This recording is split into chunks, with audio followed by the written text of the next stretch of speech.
안녕하세요. 지혜의 숲에서 길을 찾는 여러분과 함께하는 시간입니다.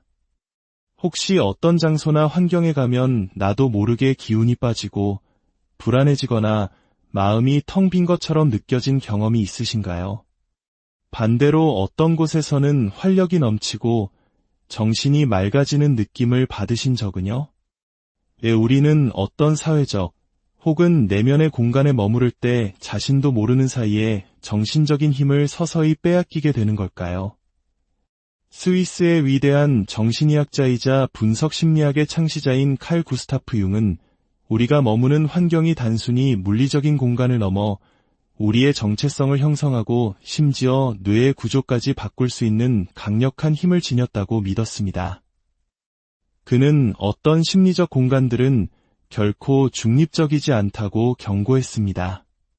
그 공간들은 소리 없이 우리의 개성을 해체하고 회복 탄력성을 약화시키며 우리의 정신을 무력감의 굴레 속에 가두어 버린다고 말이죠.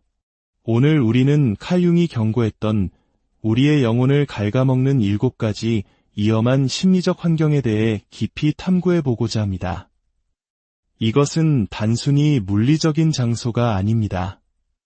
우리의 생각과 감정, 그리고 삶의 방식에 지대한 영향을 미치는 정신의 풍경, 즉 메아리방, 비교의 경기장, 가면의 연극장과 같은 내면의 공간들입니다. 이야기가 끝날 때쯤 여러분은 이 위험한 공간들을 알아볼 수 있을 뿐만 아니라 융이 제시한 개성화 과정이 어떻게 그곳으로부터 우리를 구출할 수 있는지에 대한 지혜를 얻게 될 것입니다. 본격적인 이야기에 앞서 오늘의 이야기가 당신의 마음에 작은 울림을 준다면 구독과 좋아요를 통해 이 지혜의 여정에 동참해 주시길 바랍니다. 당신의 소중한 참여는 더 많은 분들이 자신의 내면을 들여다볼 수 있는 빛을 나누는 일이 될 것입니다. 주변에 힘들어하는 이가 있다면 이 영상을 공유하며 따뜻한 위로를 건네는 것도 좋겠습니다. 자, 이제 시작하겠습니다. 첫 번째, 메아리 방입니다. 융은 가장 파괴적인 환경 중 하나로 집단적 빙의 상태를 꼽았습니다. 이는 독립적인 사고가 집단의 여론에 완전히 녹아 사라져버리는 현상을 말합니다. 오늘날 우리는 이것을 메아리 방이라고 부릅니다. 이 공간 안에서는 모든 의견이 나의 생각과 똑같이 들려옵니다. 나의 편견은 계속해서 강화되고 이것이 곧 세상의 진리라는 착각에 빠지게 되죠. 융은 자신의 환자들 중 자신의 두려움과 신념을 끊임없이 확인해주는 사람들로만 주변을 채우는 이들을 관찰했습니다. 그들은 스스로가 세상의 모든 정보를 꿰뚫고 있다고 믿었지만 현실은 편협한 생각의 감옥에 갇혀 있었던 것입니다. 현대의 과학도 이를 증명합니다. 2020년 네이처 인간행동 저널에 발표된 한 연구에 따르면 비슷한 생각에 반복적으로 노출될 경우 편향이 더욱 깊어지고 새로운 증거나 반대 의견에 대한 수용성은 현저히 약화된다고 합니다. UCLA의 신경과학자 매튜 리버먼 교수는 지적인 도전을 받지 않으면 뇌의 분석 회로가 시간이 지남에 따라 퇴화한다는 사실을 보여주었습니다. 메아리방은 심리적으로 안전하고 아늑하게 느껴질 수 있습니다. 하지만 그 안락함의 대가는 자아의 축소입니다. 우리의 개성은 점점 더 연약해지고 집단의 생각에 의존하지 않고는 아무것도 판단할 수 없게 됩니다. 그리고 이렇게 당신의 사고가 좁아지기 시작하면 당신은 자연스럽게 다음 환경으로 이끌리게 됩니다. 두 번째, 비교의 경기장입니다. 비교의 경기장은 자존감이 끝없는 경쟁의 대상이 되는 곳입니다. 융은 자신의 환자들 중 다른 누군가가 더 큰 성취를 이뤘다는 이유만으로 자신의 성공을 결코 즐기지 못하는 사람들을 보았습니다. 그들에게 성공이란 남들보다 우월하지 않으면 아무런 의미가 없는 것이었습니다. 어쩌면 이는 한국 사회처럼 치열한 경쟁 속에서 살아가는 우리에게 너무나 익숙한 풍경일지도 모릅니다. 어린 시절부터 시작되는 입시 경쟁, 사회에 나와서는 끊임없는 스펙 쌓기, 그리고 소셜미디어를 통해 타인의 화려한 삶을 엿보며 느끼는 상대적 박탈감. 이 모든 것이 우리를 비교의 경기장으로 밀어넣습니다. 심리학자 레이첼 칼로제로의 연구에 따르면 습관적인 비교는 자존감을 심각하게 훼손하고 삶에 대한 불만족을 증폭시킨다고 합니다. 뇌 영상 연구에서도 자신보다 나은 사람과 비교할 때 고통과 자기 비판에 관련된 신경회로가 활성화되는 것이 관찰되었습니다. 융은 이를 팽창과 수축의 순환이라고 묘사했습니다. 잠시 잠깐의 우월감을 맛본 뒤 곧이어 더 깊은 열등감의 나락으로 떨어지는 끝없는 과정인 것이죠. 비교의 경기장 안에서 당신은 자기 본연의 가치와 연결되는 법을 잃어버립니다. 삶은 결승선 없는 경주가 되고 행복은 당신이 누구인지가 아니라 당신이 다른 사람보다 얼마나 앞서 있는가에 따라 결정됩니다. 그리고 이 끊임없는 자기 계량은 많은 사람들을 또 다른 함정으로 몰아넣습니다. 세 번째, 가면의 연극장입니다. 이곳에서는 진실된 모습이 처벌받고 거짓된 가면이 보상받습니다. 융은 이를 페르소나와의 동일시라고 불렀습니다. 세상에 보여주기 위해 쓴 가면을 자신의 진짜 정체성이라고 착각하게 되는 상태를 말합니다.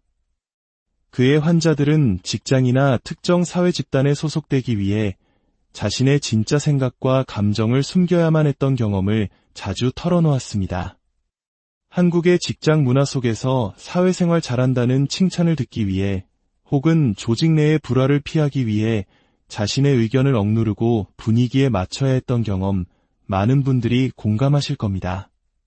그렇게 시간이 흐르면서 그들은 가면 뒤에 숨겨진 자신의 진짜 얼굴이 무엇이었는지조차 잊어버리게 됩니다. 크리스틴 네프 박사의 연구에 따르면 이러한 환경은 내면에 가혹한 비평가를 만들고 만성적인 탈진 상태를 유발한다고 합니다. 융은 이 가면의 연극장이 사회적인 인정과 성공을 가져다 줄지는 모르지만 그 대가는 바로 진정한 자기 자신을 잃어버리는 것이라고 경고했습니다. 겉으로 보이는 화려한 사회적 성공은 종종 심리적 공허함의 다른 이름일 뿐입니다.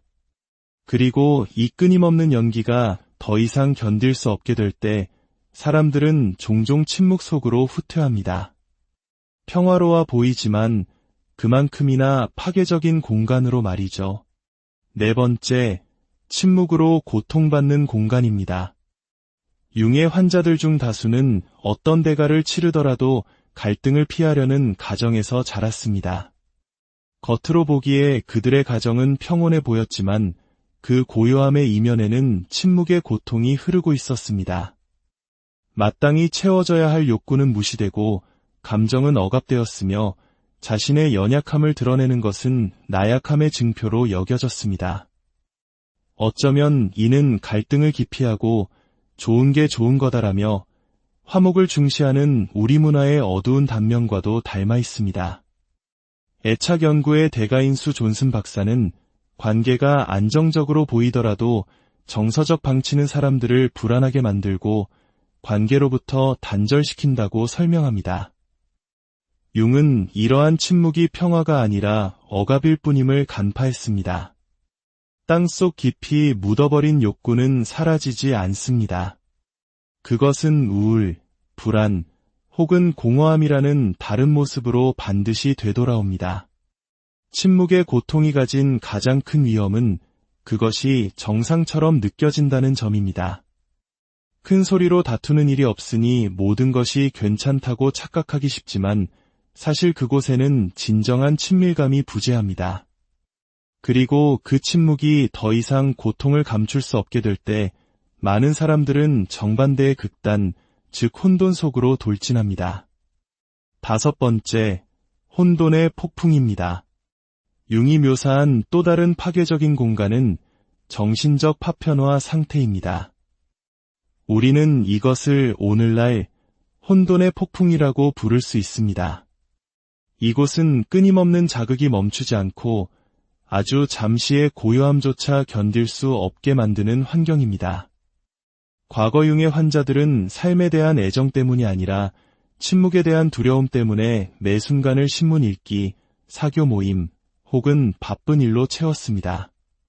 오늘날 스마트폰과 끝없이 울리는 알림 속에서 이 환경은 우리 주변 어디에나 존재합니다.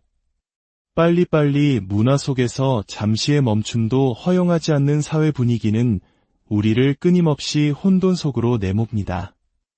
UCSF의 신경과학자 아담 가잘리에 따르면 만성적인 과잉 자극은 기억력과 의사결정 능력을 손상시키고 뇌를 충동적인 상태로 몰아넣는다고 합니다. 융은 이것을 생산성의 환상이라고 보았습니다. 의미 없는 활동, 지혜 없는 지식의 축적일 뿐이라는 것이죠. 혼돈의 폭풍은 중독성이 강합니다. 조용한 순간이 찾아오면 불편함이 느껴지고 그래서 우리는 더 큰 소음과 자극을 찾아 헤매게 됩니다. 하지만 융은 오직 고요함 속에서만 진정한 통찰이 나타날 수 있다고 강조했습니다. 그리고 그 고요함을 잃어버릴 때 당신은 자기 자신과의 연결고리를 잃게 되고 훨씬 더 어두운 환경으로 가는 문을 열게 됩니다. 6번째, 자기 포기의 방입니다. 자기 포기의 방은 가장 교활하고 은밀한 환경 중 하나입니다. 그것은 아주 작은 타협에서부터 시작됩니다.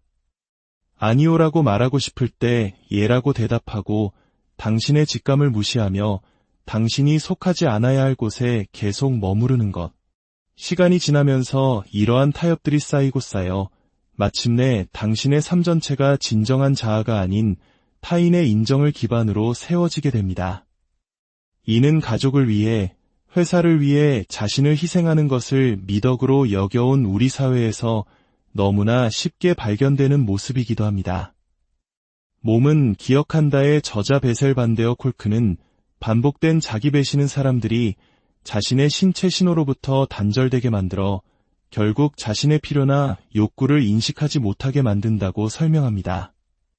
융은 이를 영혼의 상실이라 불렀습니다.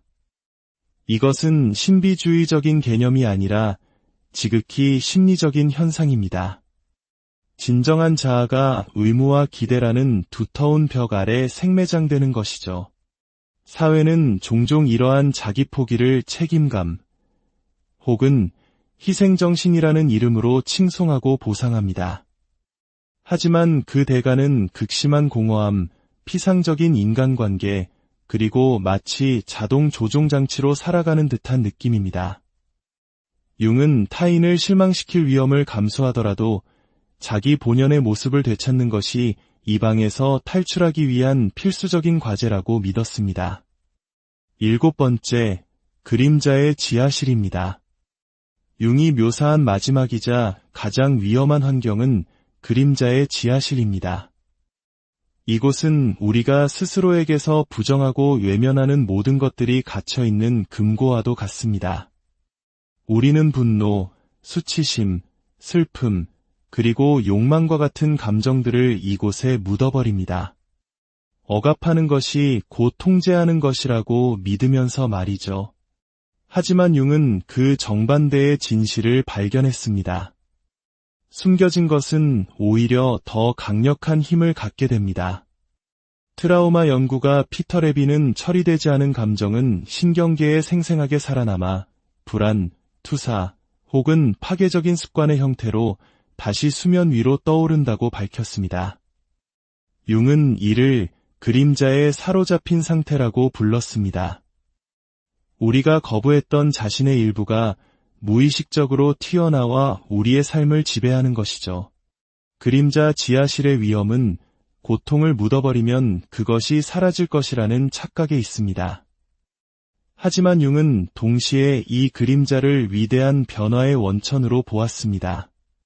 그 어두운 지하실 안에는 우리가 아직 발견하지 못한 창의성, 공감 능력, 그리고 강인함이 해방되기를 기다리고 있습니다.